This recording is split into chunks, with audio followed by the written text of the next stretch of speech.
गौतम बुद्ध की एक प्रसिद्ध कहानी है जो उनकी शिक्षा और मार्गदर्शन को प्रदर्शित करती है। इस कहानी का नाम है अमृतत्व की खोज। यह कहानी हमें यह सिखाती है कि वास्तविक सौंदर्य और यौवन भीतर की शांति और ज्ञान में निहित होता है। अमृतत्व की खोज प्राचीन भारत में एक सुंदर नगर था जिसका नाम था कपिलवस्तु। यहाँ एक राजकुमार सिद्धार्थ गौतम का जन्म हुआ। वह राजा शुद्धोधन और रानी माया के पुत्र थे। सिद्धार्थ की एक अद्वितीय सुंदरता और बुद्धिमत्ता थी। उन्होंने अपने युवावस्था में सभी सुख सुविधाओं का अनुभव किया, लेकिन वे हमेशा जीवन के गहरे रहस्यों के प्रति जिज्ञासु रहते थे। दुनिया के दुख एक दिन सिद्धार्थ ने अपने महल के बाहर निकलने का निर्णय लिया। उन्होंने 4 महत्वपूर्ण दृश्य देखे: एक बूढ़ा आदमी, एक बीमार व्यक्ति, एक मृत व्यक्ति और एक साधु। इन दृश्यों ने उन्हें गहराई से प्रभावित किया और उन्होंने सोचा, यदि दुनिया में सब कुछ नाशवान है तो इसका क्या अर्थ है? क्या जीवन में कोई ऐसी चीज है जो नाशवान नहीं है?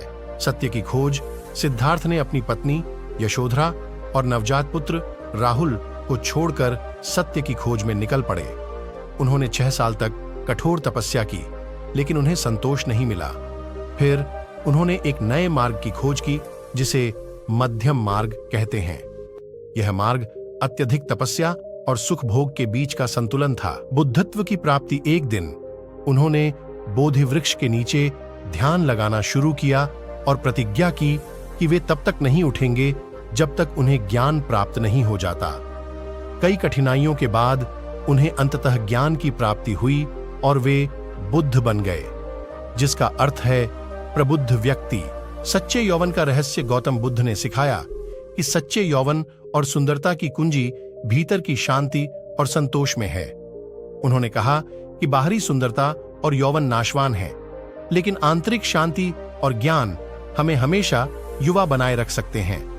उनका कहना था, सच्चे यौवन का रहस्य यह है कि हम अपने भीतर के सच्चे स्वभाव को पहचानें और उसे जगाएं। गौतम बुद्ध की शिक्षा हमें यह समझाती है कि हमारी आत्मा की शांति और ज्ञान ही हमें सच्चे अर्थों में युवा और सुंदर बनाए रखते हैं, चाहे हमारी उम्र कुछ भी हो। इसी आंतरिक शांति के माध्यम से हम 70 वर्ष की आयु में भी 30 वर्ष के जैसे दिख सकते हैं, क्योंकि हमारा सच्चा सौंदर्य हमारे भीतर के ज्ञान और शांति में निहित है।